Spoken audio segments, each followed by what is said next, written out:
ജുമുഅക്കും ജമാഅത്തിന് പോലും വിടാത്ത ഇംഗ്ലീഷ് മീഡിയത്തിലാണ് മക്കളെ പഠിപ്പിക്കുന്നത്. അവൻ had been auxiliaries English fluent ആയിട്ട് സംസാരിച്ചിട്ട് എന്താ കാര്യം? ഓൻ എന്ത് ആഖറം വമൻ യബി ആദിലൻ മിൻഹു ബിആദിലിഹി യബില്ലഹുൽ ഖബനു ഫീ ബൈഇൻ വഫീ സലമി.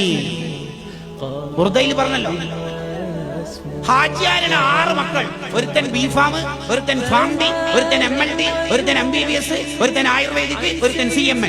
ഈ 6 എണ്ണത്തിനും ഇഖ്തിലാബ്, ഇദ്ഗാം, ഇഫ്ഫാഹ്, ഇദ്ഗാം ബിലാവുന്ന ഇദ്ഹാർ ഒറ്റണ അറിയില്ല. ഹാജിയാരെ 65 കൊല്ലം നഷ്ടമാണ്.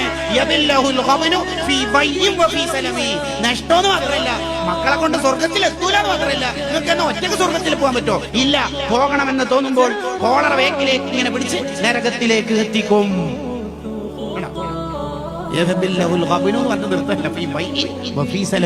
ഒരു കച്ചവടം ലാഭം ഉണ്ടാവില്ല. കാരണം മക്കളെ കൊണ്ട് നിങ്ങൾ സ്വർഗമല്ല വാങ്ങാൻ നോക്കിയത്,